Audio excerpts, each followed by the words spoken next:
huge potential in different areas. For example, IT, we have huge potential in agriculture, we have huge potential in mines and minerals. Pakistan is blessed with 10,000 billions estimates of mines and minerals in Pakistan. And the best one, copper, gold, you name it and it's there. Gems are on top. So the gap between the exports and the remittances and the imports is not too big. It's just a matter of $5 to $7 billion, and it's very, very well manageable. Some people talk of the public debt, unsustainability, but absolutely wrong. Pakistan has passed through certain liquidity crisis. Any business can have. You're all business people. But Pakistan is asset rich.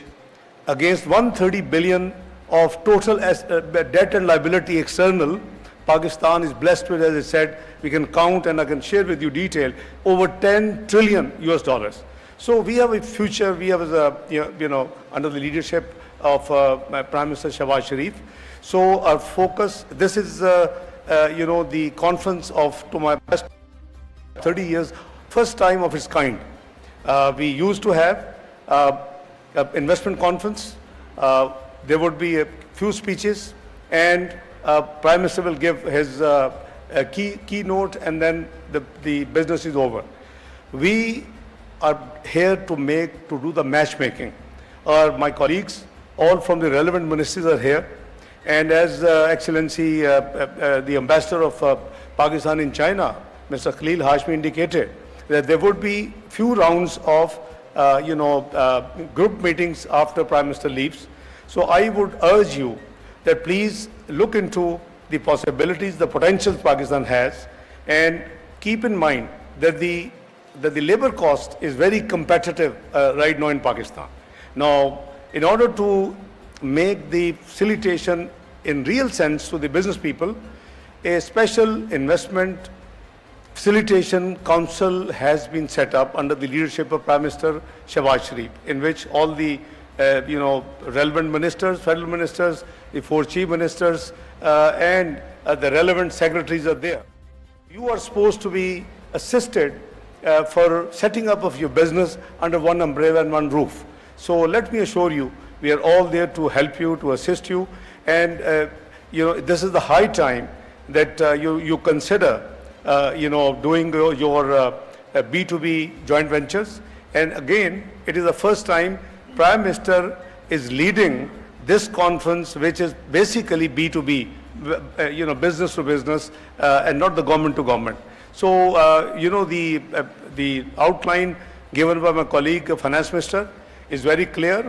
We are going for a very deep structural reforms. Actually, 2018, when we reached 24th economy, and the PricewaterhouseCoopers projected Pakistan to be the part of G20 within few years. Unfortunately, as I said, we missed the train, but we are working fast track to reach back where we left in 2017, and not only to reach 24th economy, but also to join in few years the G20. So the structural reforms is the name of the game.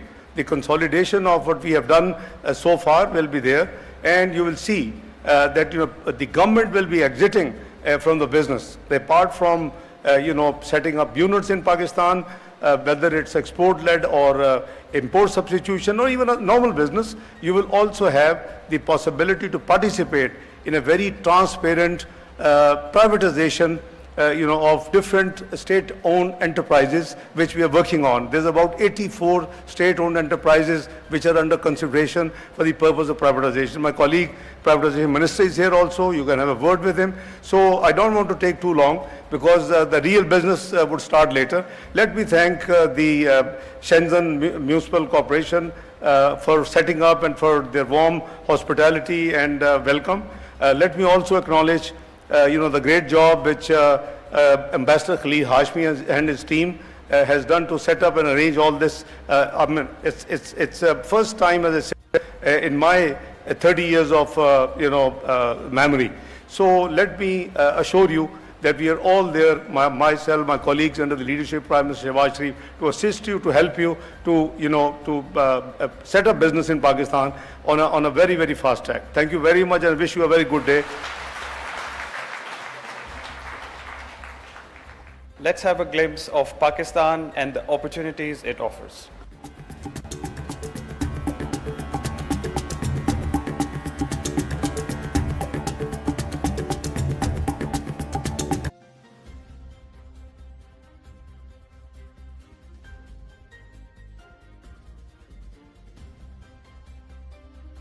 中国有着紧密的联系。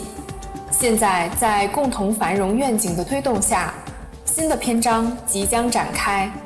中巴经济走廊 CPEC 已进入激动人心的第2阶段，重点是增强双方企业的能力。中巴经济走廊1期工程奠定了坚实的基础，包括基础设施项目、能源安全等。现在第2阶段将重点转向企业对企业 B2B 协作，这将为在巴基斯坦寻求投资机会和利润收益的中国投资者释放巨大的潜力。巴基斯坦拥有丰富的投资领域可供探索，从金属、太阳能技术到纱线、织物、钢铁，可能性是无限的。手机工厂热闹非凡，成熟的纺织、皮革和制药行业为更高效的生产而被重组。农业食品园区正在改变巴基斯坦的农业面貌，为食品加工和物流创造投资机会。电动汽车和汽车行业正在加速发展，为参与清洁能源革命创造机遇。对于精通技术的投资者来说，电子、家用电器和半导体生产领域充满了机会。巴基斯坦充满活力的信息通信技术行业提供了熟练的专业人员和不断增长的市场，强大的物流网络则确保了无缝运营。中巴经济走廊第1阶段带来了实实在在的好处，基础设施、能源安全得到发展，为巴基斯坦创造诸多就业机会。我们相信第2阶段的承诺与贡献将会更多。通过建立互利共赢的伙伴关系，中巴2国企业可以发挥各自优势，拓展市场，实现利润最大化。巴基斯坦政府优先考虑所有公民的安全，尤其重视尊贵的中国合作伙伴。我们致力于提供有利于业务增长的安全环境。巴基斯坦和中国是具有潜力的、成功的伙伴关系。加入我们，与我们一起开启充满商机的世界。欢迎来到中巴经济走廊，共创合作和共同繁荣的未来。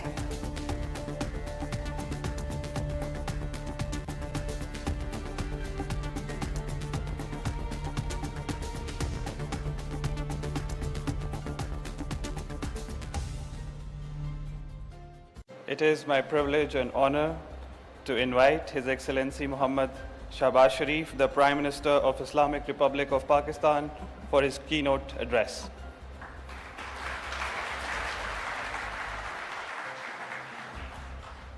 Bismillah ar-Rahman ar-Rahim.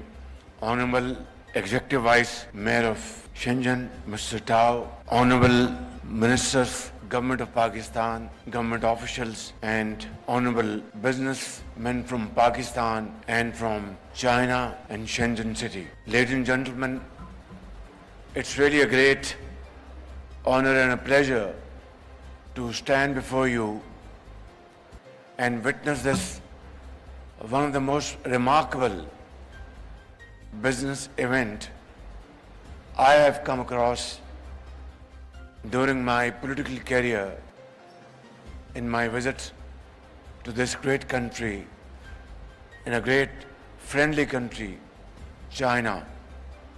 I would like to congratulate from the core of my heart to all those organizers who have done this remarkable job to have this event in a very short span of time.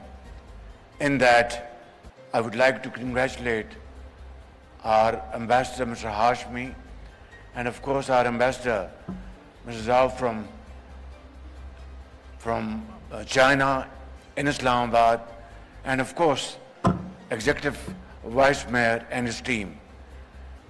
But above all, I'd like to thank my Pakistani fellow citizens who have traveled from Pakistan to Shenzhen to participate in this wonderful event, and our Chinese businessmen.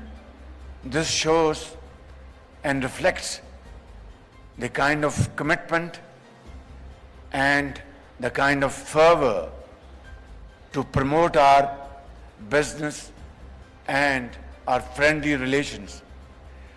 I am not going to go into a rigmarole of figures which have been ably explained by our finance minister and then, of course, our deputy prime minister and foreign minister, who has always mentioned about what was Pakistan in 2018 and how we would move forward in times to come.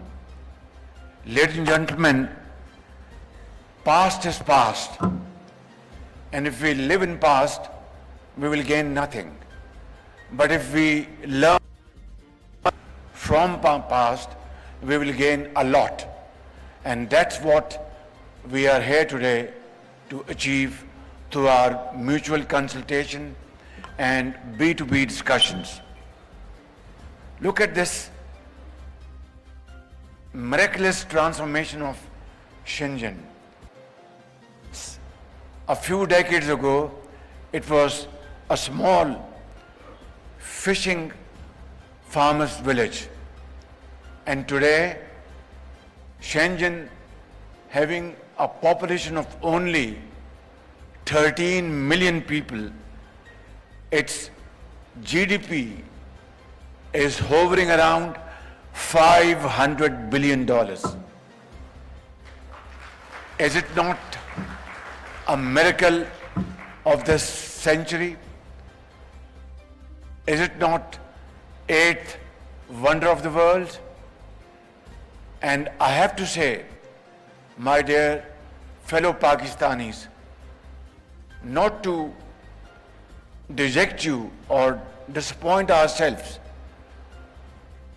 that when we compare Shenzhen's performance with Pakistan's achievement at this point in time, our GDP is hovering around $380 billion and our population is 250 million people.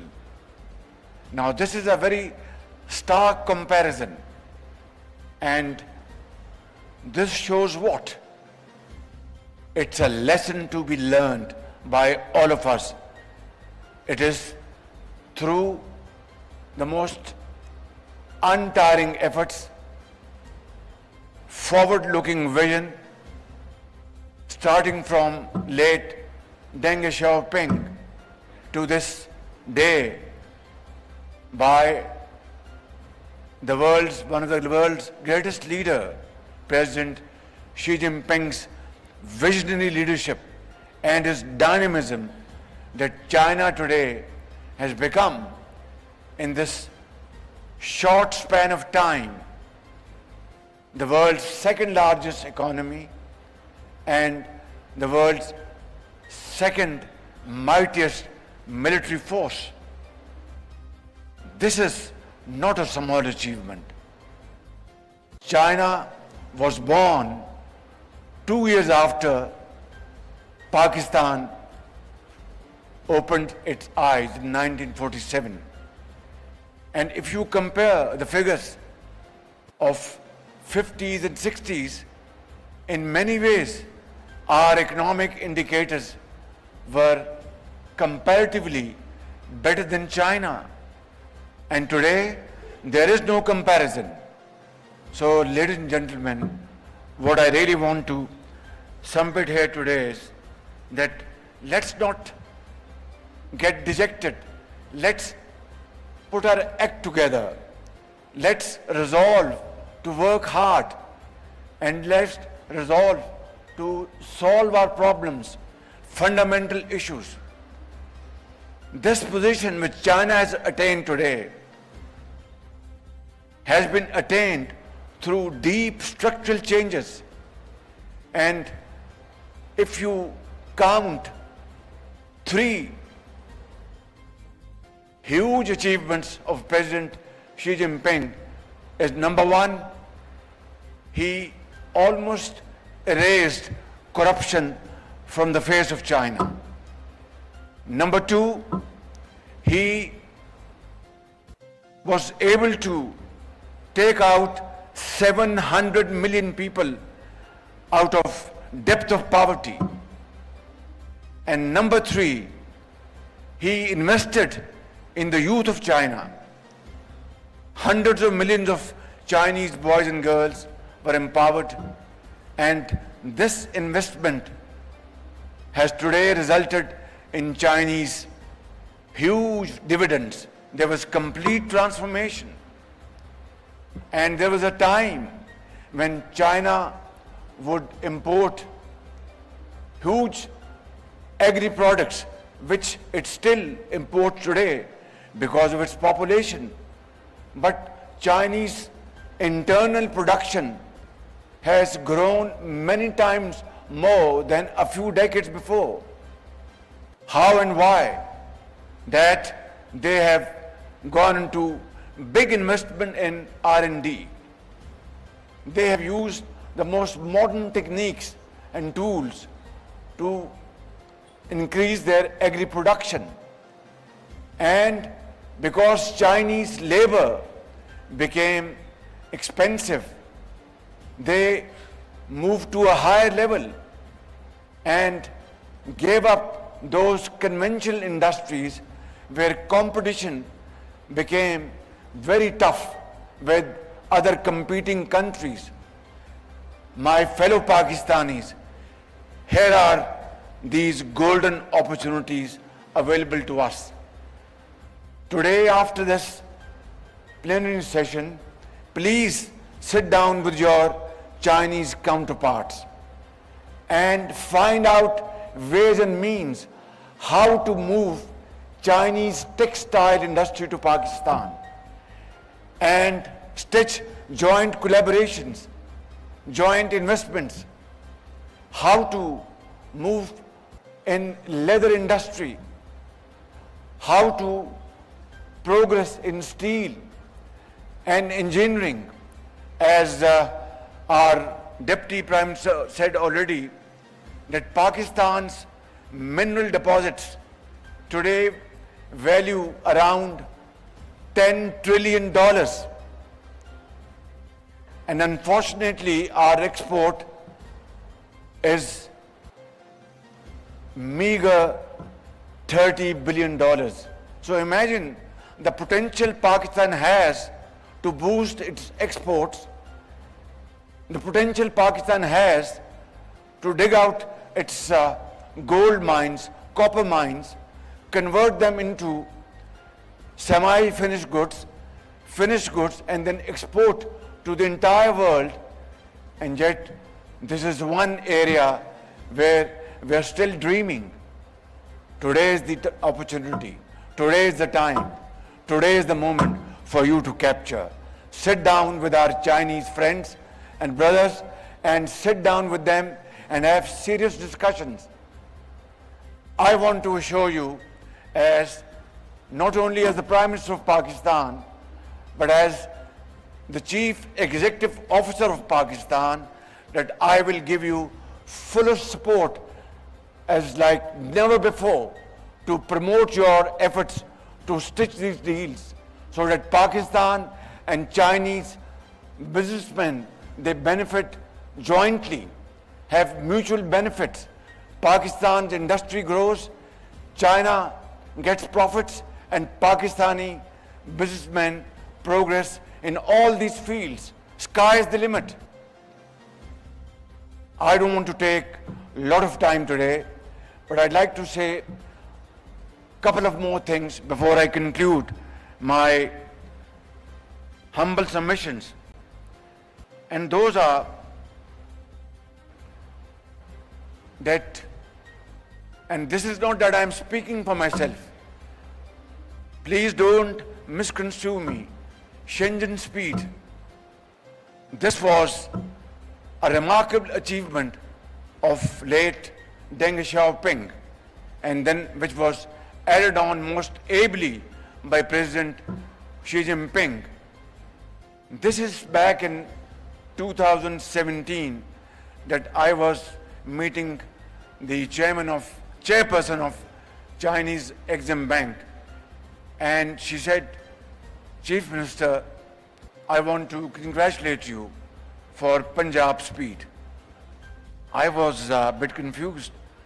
I said, what I have done that this has been coined as Punjab speed by our very honorable Chinese chairperson of Exim Bank and other colleagues sitting over there.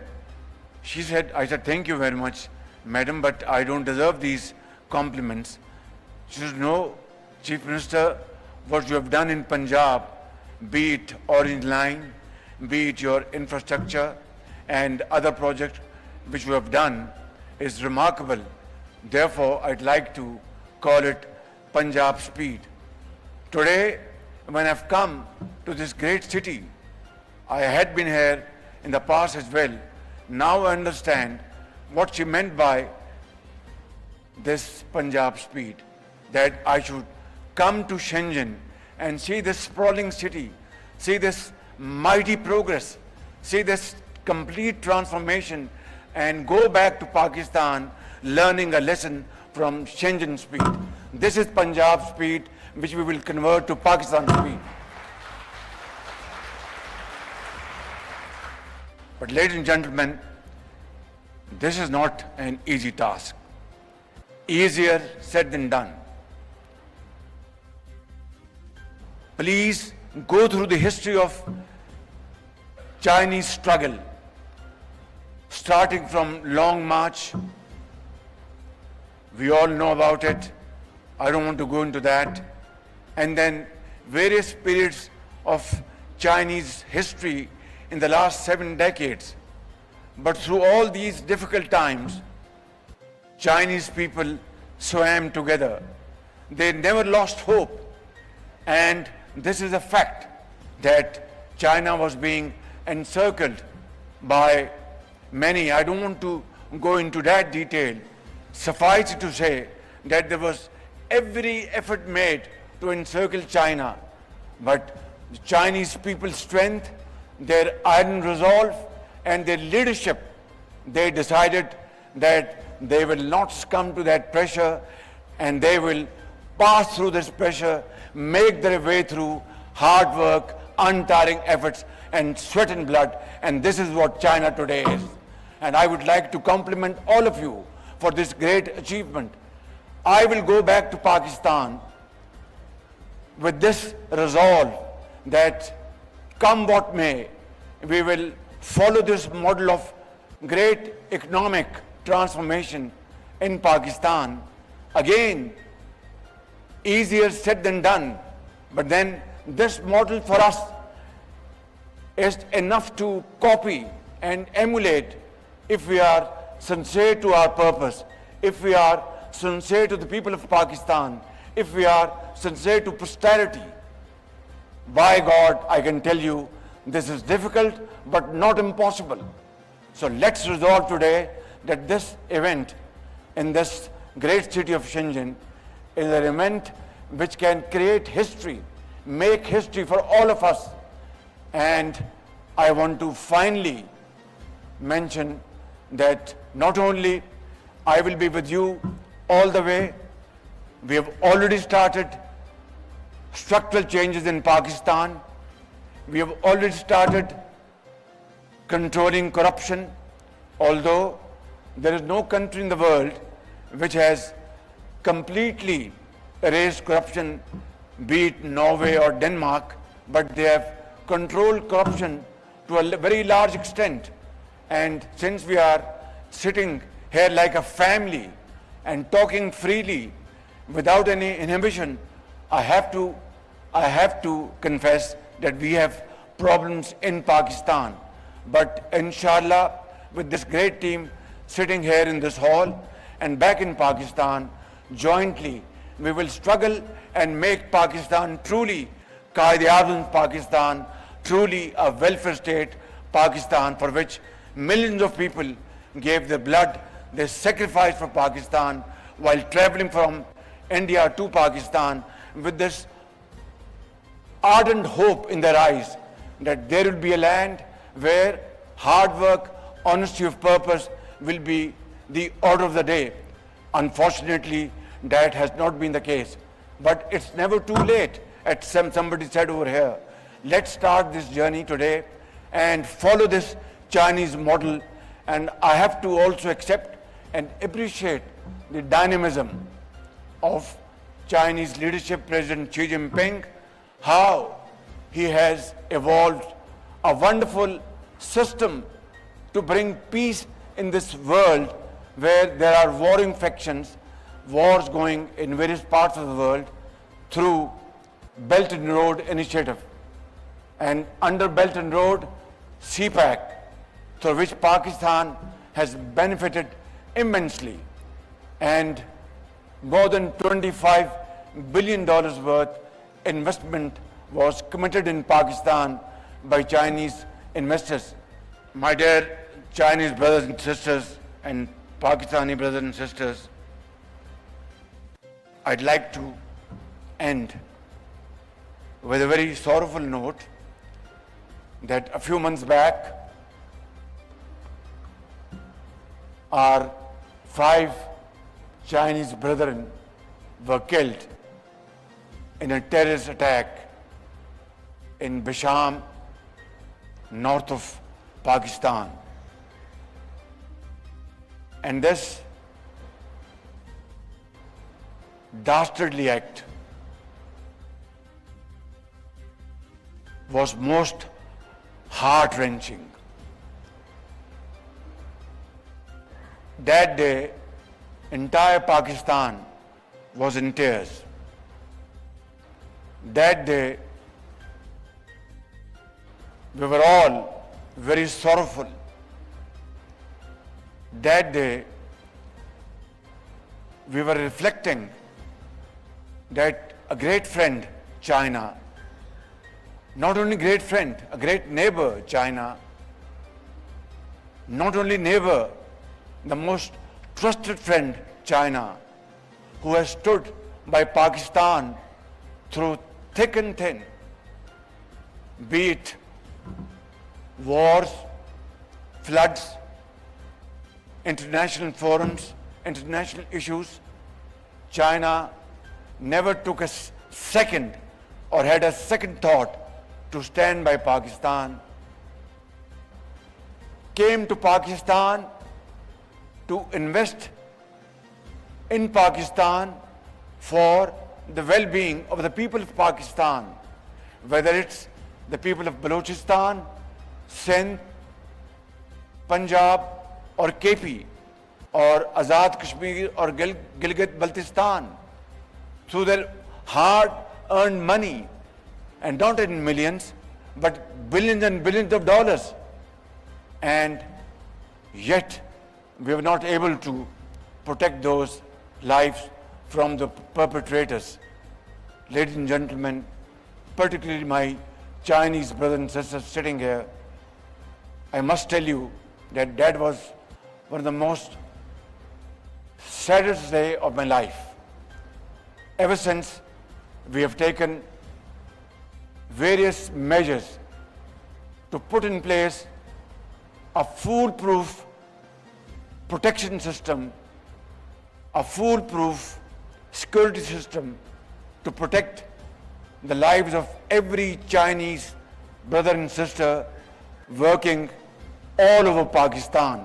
I will spare no effort to protect the lives of our Chinese brothers and sisters in Pakistan, and I want to assure you and guarantee you that we will provide them security more than our own children and our own self. And this is my pledge and commitment to you that forever, never again, this will happen again.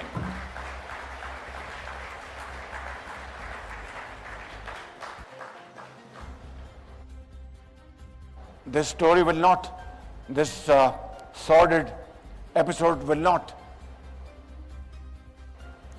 end or finish, because those who have left this world, their kith and kin, will be in tears forever. And have you heard of a society where benefactors come and show their truest sympathy, empathy and support, and yet they are killed? This is something we cannot forgive ourselves. Therefore, ladies and gentlemen, I would like to offer my sincere condolences on behalf of the people of Pakistan, myself and government of Pakistan, and share our grief with the bereaved families. And I would also like to, it will be unfair to myself and to all of those families if I did not offer sincere apologies to them and to the people of China. God bless you. Pakistan-China friendship Zindabad.